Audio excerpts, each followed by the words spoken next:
Welcome to the Top Business Leaders Show, powered by Rise 25 Media. We feature top founders, executives, and business leaders from all over the world.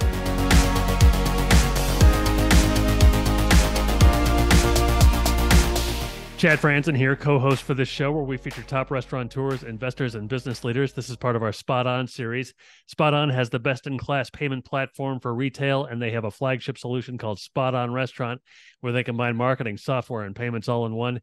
They've served everyone from larger chains like Dairy Queen and Subway to small mom-and-pop restaurants. To learn more, go to SpotOn.com. This episode is brought to you by Rise 25. We help B2B businesses to get ROI, clients, referrals, and strategic partnerships through Done-For-You podcasts. If you have a B2B business and want to build great relationships with clients, referral partners, and thought leaders in your space, there's no better way to do it than through podcasts and content marketing. To learn more, go to rise25.com or email us at support@rise25.com. James Choi grew up pursuing the PGA, but ended up landing a job with Ernst & Young, where he earned a CPA license. During that time, he helped his mother open and run various small businesses, including a small franchise chocolate boutique based out of Zurich, Switzerland. He opened the first Cafe Dulce in Little Tokyo in the spring of 2011 and has since then grown it to five locations and started a new superette concept with their coffee roaster and a jiu-jitsu fight club. He joins us now from his car while driving. Hey, James, thanks so much for joining me. How are you? Yeah, thank you for having me, Chad. Sorry, the driving thing was a little unexpected, but that's okay. Where are you off to? I had an unexpected meeting at USC. At a USC location, and then I'm just going to another spot. And I have you from 2 o'clock on, so it kind of works out. It's perfect. Okay, yeah, very nice. Hey, so tell me, how did you transition from being an aspiring golfer to an accountant to owning a Cafe Dulce? Yeah, so I mean, my life's pursuit was, like you said, to become a PGA Tour player. That obviously didn't pan out. So I played on the USC golf team for 2 years, and then I left after my sophomore year because my mom was going through some difficult times financially, which is a whole other story, but we don't have to get into that. But so obviously golf is a very expensive sport to pursue. Any athletic pursuit, I think, takes quite a bit of financial commitment to pursue. So kind of looking at my mom's situation and then prospects of me becoming an actual PGA Tour. I realized that I should probably switch my focus onto like figuring out how to do something where I can take care of myself and potentially take care of my mom if I need to if I needed that too. So yeah. So then I decided to declare my a major. I was a business major at USC as well, and then the accounting school is very strong. So I decided, hey, why don't I go ahead and just switch my major to accounting, recruited successfully to Ernst & Young. I had a summer internship there and signed a full-time offer before my senior year. And so I was like, great, that's set up. And then from accounting to small business entrepreneur, my mom was, as I graduated from USC and went to go work for Ernst & Young, I realized that, or my mom was, she going through some lawsuits and stuff like that.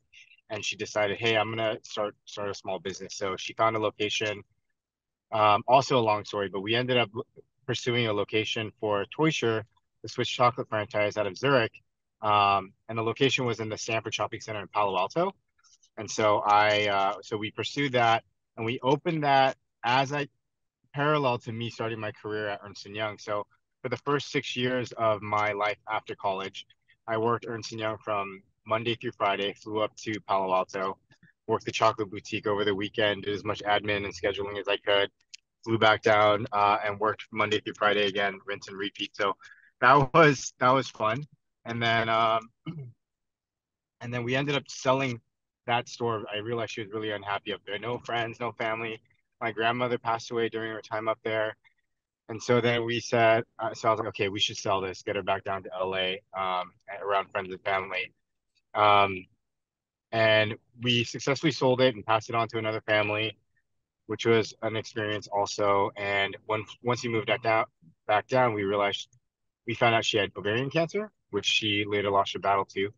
Um, and yeah, and so I luckily we sold the store, so I took care of her for a year. After a year, I went back to work at Ernst& Young. And then during my time at Ernst& Young, she kind of a serial entrepreneur. So she was like, "Hey, I'm starting a cafe bakery in Little Tokyo," and that's what Cafe Dulce was. And then once she had a partner because I didn't want anything to do with it. And then as they were about to open the stores, the partner said, "Hey, good luck. I'm out." They had some sort of dispute. And once he left, I said, "Well, she can't run that by herself." So then I quit Ernst& Young for a second time, and then said, "Hey, let's figure out how to run a bakery."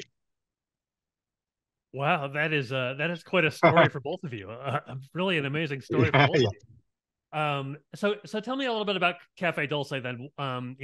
Let's say I'm a customer who hasn't been there. What could I expect? Uh, um, we my main focus when we first opened up was to create a specialty coffee shop. So really specializing in direct trade kind of coffee. So working with really great coffee roasters and having a specialty beverage program in that sense. Having great tea lattes and stuff like that. So we have your general run-of-the-mill quintessential specialty coffee store espresso menu, so cappuccinos, lattes, and what have you. And then we learned how to our first coffee provider. They also did a bunch of pretty unique. We learned how to make a Hong Kong milk tea and a chai latte. And then taking that technique, I was like, oh, this could be applied to all sorts of teas. And so we have a really great tea latte menu as well. And so we did that. More recently, we were pretty early on with the matcha latte um, train, and I think we were one of the first to market with it. And so our matcha lattes have exploded. And then we're a full bakery, so we have different types of pastries. We call them like Asian East meets West, kind of Asian pastries with the Western roots, or vice versa. And then our menu is pretty organic. So we have like sandwiches and salads, and then our breakfast burrito and breakfast sandwiches are very, very popular. And that kind of purely came about because we were making family meal. In the morning, my guys would just come with tortillas, and then they would just be making breakfast burritos for the staff. And then our regulars would be like, "Yo, let me get one of those." And then so we started serving them to regulars, and we're like, "We got to come up with a price for this." And so it was an off the menu item for a long time. And then as other people started seeing like, "Oh, what are those guys having?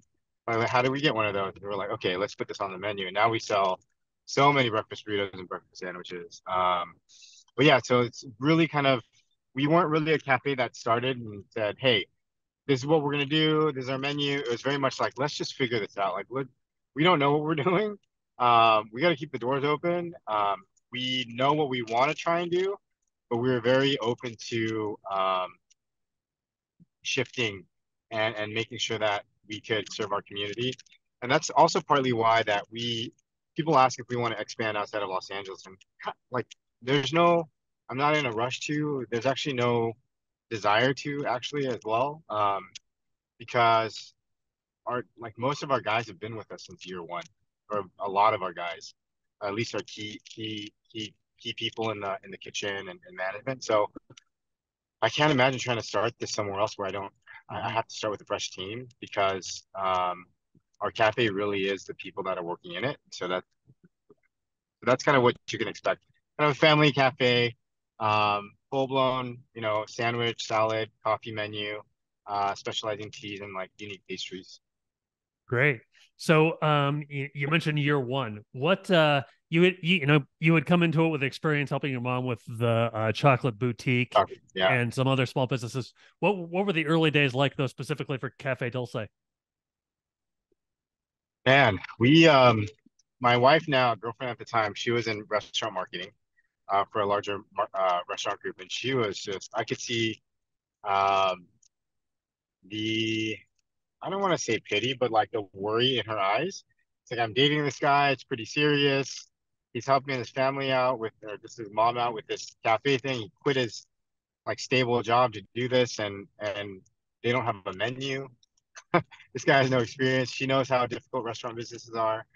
And so our menu changed constantly. Um, at one point we got rid of the first baker that was with us because it just wasn't working out. And so after 2 months he left. We're like, dude, what do we do? I mean, I don't have a full on baking background.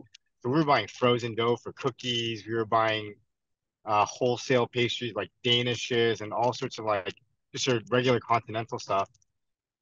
And I think the reason why we survived through that is the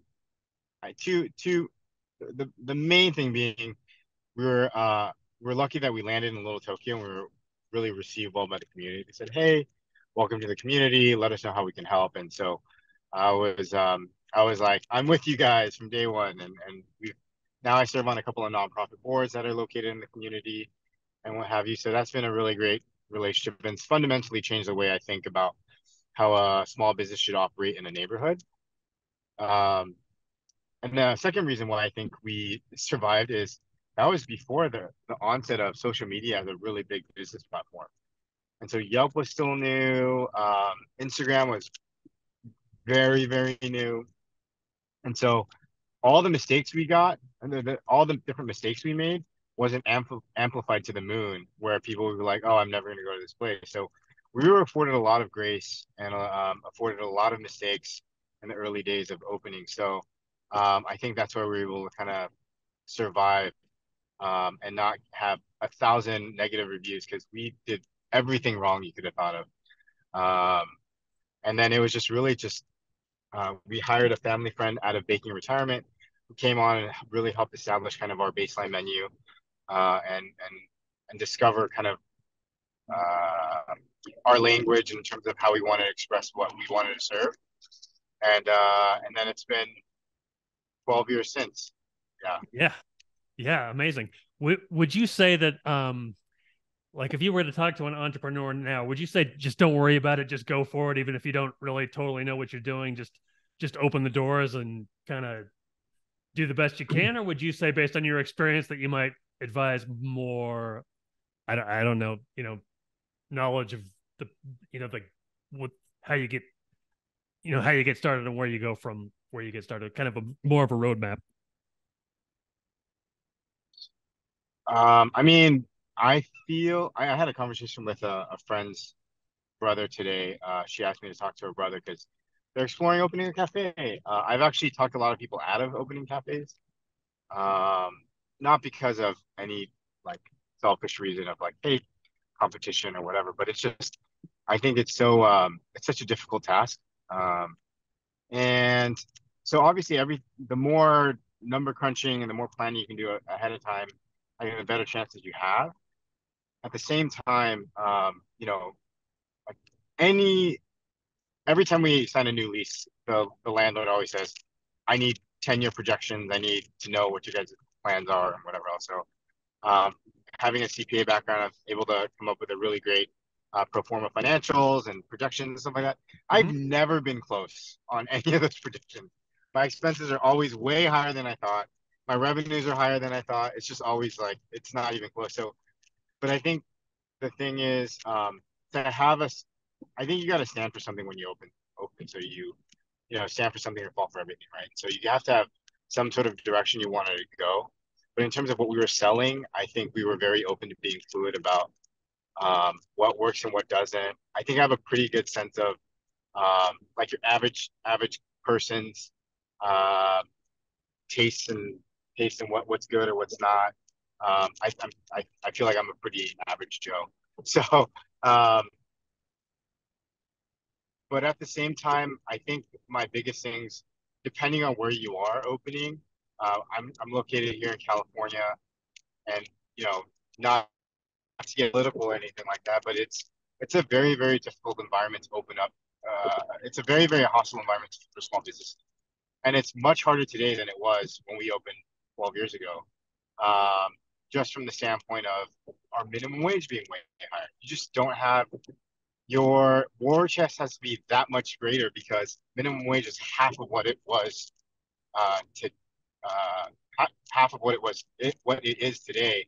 Yeah, I think we were talking. I remember now. We were talking kind of about the regulatory environment of California and just in general. I think it's so difficult. And there was an article, or most recently, I got asked to speak with a bunch of community members because there's an onslaught of ADA lawsuits, focus like all suing small businesses in our community, and it's basically, I mean, I'm all for accessibility, and we got hit with 3 different ones over the past 12 years or 10 years, for accessibility things, and and I understand if it's something that's egregious and we did want to serve somebody, but I've got an uncle in a wheelchair, so it's like, it's I when if anybody came to our cafe, we do everything we can to accommodate the person.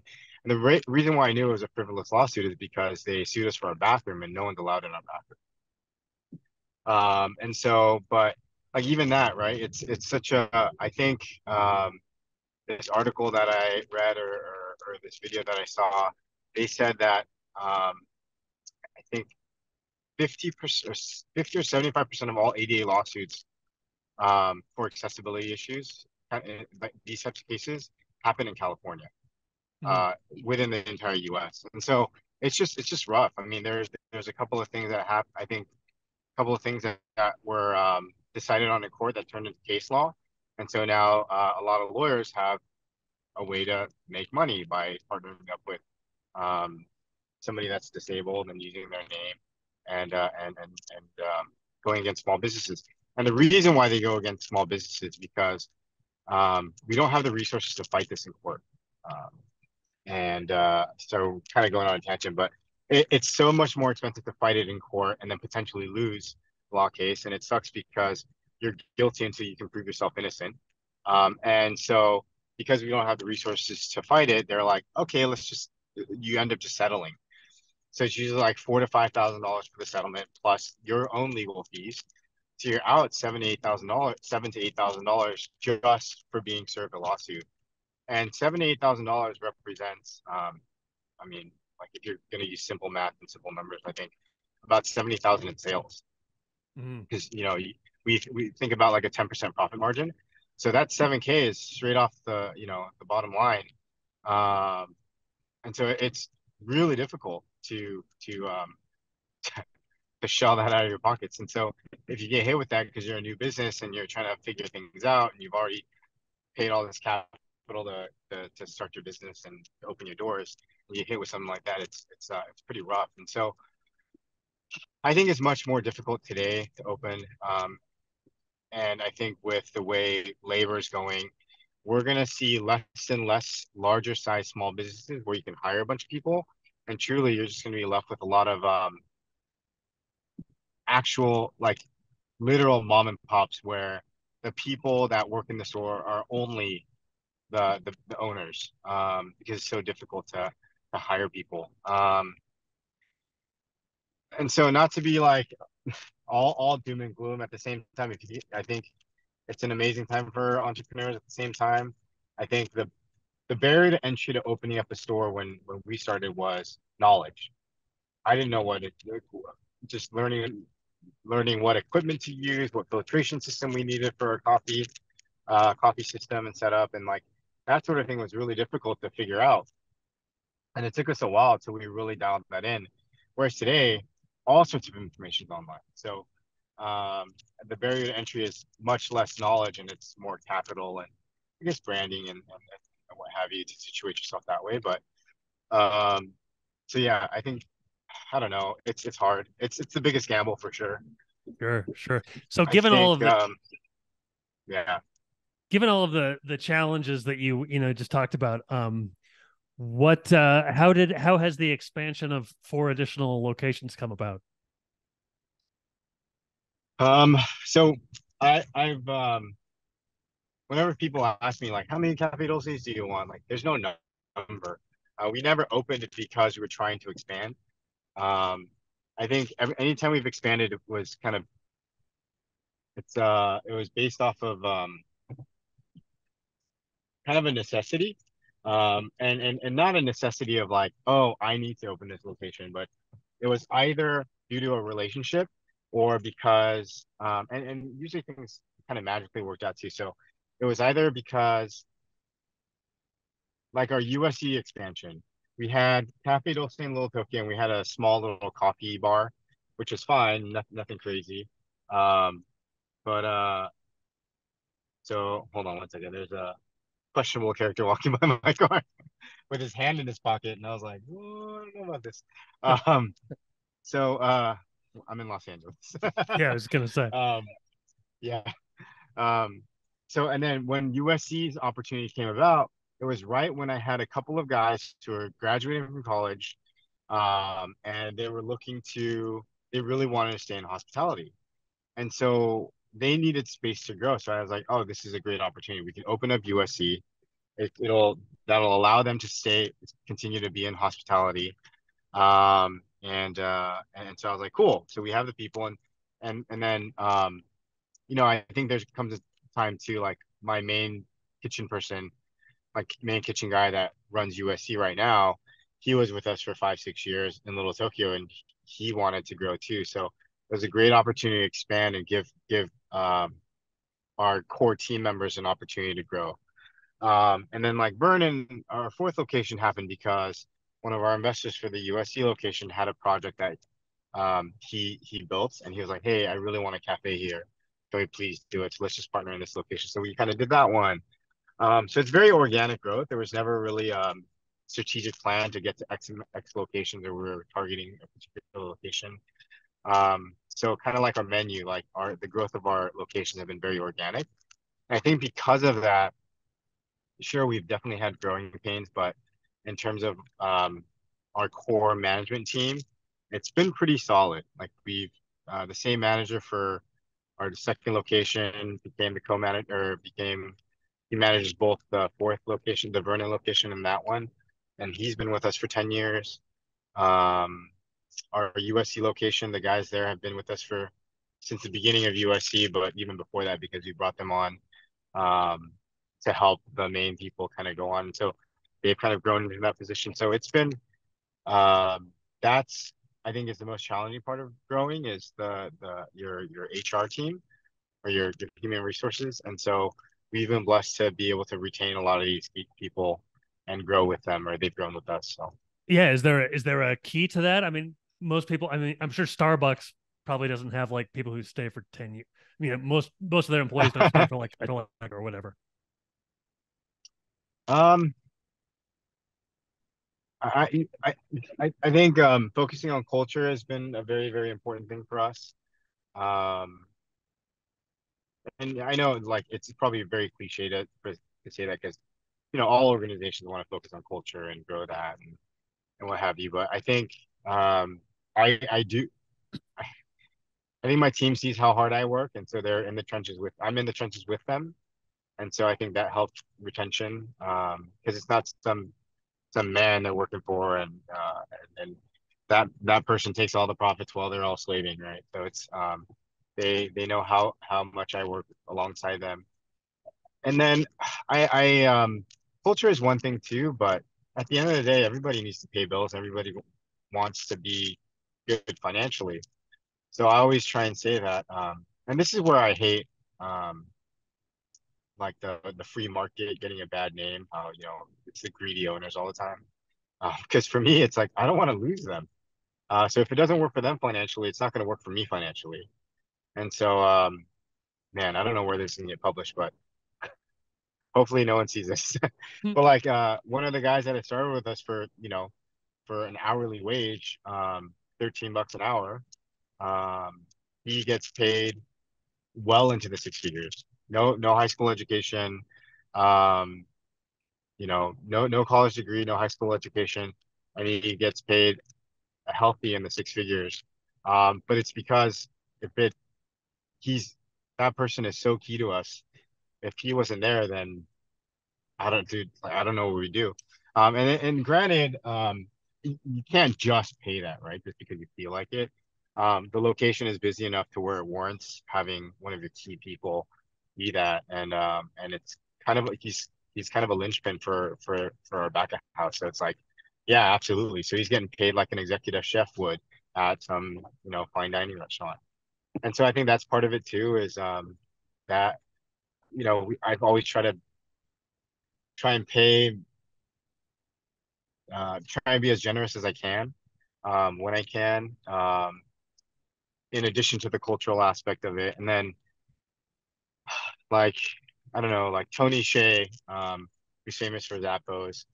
I think he had a company where he said, if they hire you, they're going to do everything they can to retain you. He'll never fire an employee because if they're not performing up to, what you expect them to, it's probably something that you're falling short of. So like, that's not true. Like I've definitely fired people, but we do everything we can to retain people and coach them and give them the resources and like the support, whether it's emotional or technical or whatever else it is. But I think those kind of things kind of have helped us retain people. Mm-hmm. And yeah, we've been lucky. So you have a couple other things going on besides Cafe Dulce now. Cafe Dulce now. Yeah, Can you tell me about those? sure. So the Superette, this is the logo. Our daughter was the muse for the branding on this one. So there was a coffee shop in Little Tokyo across from Cafe Dulce, our first one, called Bicycle Coffee, and they actually they did okay. And I think during the pandemic, either the lease was up or whatever. I don't know what the background is, but they actually left. And so the space was open, and I know they had a coffee roastery there, and and then so it was like the cafe was in the front, and in the back of the cafe there was a kind of it shared space with a co-working office called Central Office, and that was their like working a cafe networking space. And during the pandemic, I actually rented a desk there so I could work and have a quiet place to get away from my at that time 3-year-old daughter. And so I was there, and then I was like, "Hey, what do you got?" I got close to the office manager. I was like, "Hey, what are you guys doing down there?" It's like nothing. It's kind of open storage space, and I was like, "Okay, do you mind if I go down there and do jujitsu with because all the gyms are closed?" I said, "I'll be responsible. It'll be a small, close-knit community, and never more than 8 people, and we'll all keep each other accountable. We'll test and all this." And she's like, "That's fine." And so during the pandemic, we were using that place to roll, which is train jujitsu. And I was looking at the place. I was like, man, we could roast here because Bicycle Coffee used to roast there, and we've always kind of wanted to bring roasting in house. I think that was the next logical evolution of Cafe Dulce because we serve so much coffee. I think if we brought roasting in house, it would be we'd save a lot in terms of like kind of a cost for a cost basis. And then I was like, dude, they're gonna just lease it out to some other coffee shop anyhow. So why don't we control it and figure out what we can do with the space? And so we we figured out, and then going back to labor being so expensive, we figured, hey, what's a business model that we could serve coffee and only staff it with like one person if we have to. And so we're like, why don't we do a little mini market where you can get like neighborhood knickknacks, groceries, gifts, and stuff like that. And then whatever the community, whatever, because we've lived in the community for such a long time. Like, where do you buy a greeting card? Nowhere. Like, there's nowhere to buy. Let's do greeting cards. Let's do stationery. Let's do cute books and stuff. And then instead of trying to create everything that we sell in the store, what was cool, I think I briefly mentioned that it was kind of born out of COVID. One of the cool things that we found was there was a lot of brand new entrepreneurs that came out of COVID. Everyone was working from home. They all started side hustles. And so they were making these great products, like Loaf Language creates these like mochi Rice Krispies.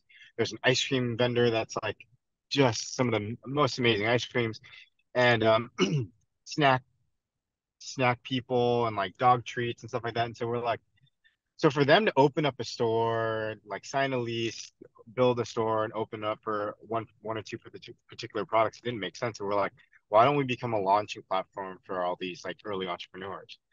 And so each week we partner with a couple of places that bring in pop-up shops. So we have space in the back. We'll do that, and then we've kind of become an incubator for other small businesses. So instead of us trying to create everything new, there's people that are already doing it. Why can't we be the storefront for that? So that's our Yoboseo Superette. And then we roast right there. And then there's that extra space where we were doing jujitsu. I was like, man, I love jujitsu. It'd be cool if we just created, like, what do we do with that space? That space is weird. Just to have seating there is odd. It's going to be really hard for retail. Do we lease it out, sublease it for office space?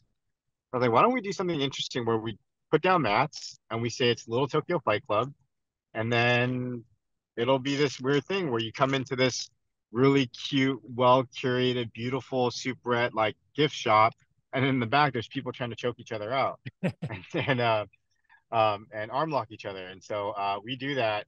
Like yesterday, with the first Sunday of the month is our public open mat. I think we had 60 people come through from Wow. all over Southern California, Corona, San Diego. Like people come from all over, and it's been really cool to see kind of that community grow. The landlords were actually very skeptical about this. They're like, "Is it a liability? Like, what's going to happen? No one's gotten hurt." And so, and then I was like, I think it'll be cool because somebody somewhere is going to write us up and be like, "Oh, there's this cafe with a fight club in the back." I mean, if nothing else, I thought that there was probably some sort of value embedded in like being able to say the superette has a fight club in the back. But that's been kind of cool. Someone did write us up for that. That was nice. And then Little Tokyo Fight Club itself is, I think, fairly brandable. So Mhm. even though we don't make money on the space, I think the way we'll be able to monetize that is through the brand and creating merchandise surrounding Little Tokyo Fight Club. So that'll be fun. And then the thing that we opened most recently is this noodle shop. That's one of my other investor for the USC Cafe. He's Japanese, and we always frequented this other really specialty izakaya in Little Tokyo called Kinjiro. Mhm. And Kinjiro, I always tell people, is one of the most underrated restaurants in Los Angeles. It's The food is phenomenal. It's I've never taken anyone there that hasn't like been blown away by the food. And Jonathan Gold wrote about him, and all just, but like he doesn't need the accolades because he actually can't take any more people. So publicity doesn't help him. Um, but he has a very unique June, who's the owner of Kinjiro. He's got a very unique experience with food through Japan and what have you. And we've always talked about creating a ramen concept. And so kind of like how I said Cafe Dulce, we never wanted to, it's not something that we thought about scaling. I Mhm. actually think it's very, very difficult to scale. And June's restaurant is not scalable also because it's so chef driven. It's a very unique one-off store. When that chef retires, he's closing the store. It's one of those very beautiful, like if you get to experience it, lucky for you. And so taking everything that we learned about what keeps us from being able to scale our businesses, we said, hey, why don't we create something that we can scale? And so if you're thinking about the Danny Meyer kind of world of restaurants, he was very much like Union Square Cafe, that was one, and then Gramercy Tavern, 11 Madison Park, and Tabla, like kind of grow, and then I guess MoMA, yeah. So he kind of grew based off of need, and Mhm. then he had this one concept that he scaled and went IPO with, which was Shake Shack. And so that, even though that started off with like very like hospitality roots, going like, hey, can we make hospitality scalable? Um, we're hoping that this ramen concept can kind of be that. We want to scale it to a certain degree and hopefully have a monetizing event. If not, if it just grows and it's just great and we can create a system where that's the scalable concept and that allows us to do like great unique cafes and restaurants on the side. I think that's kind of our dreams for a ramen concept, which is called Nudes. Okay. Very nice. I have one more question for you, but first tell me how people can find out more about, about Cafe Dulce and everything else that you have going on.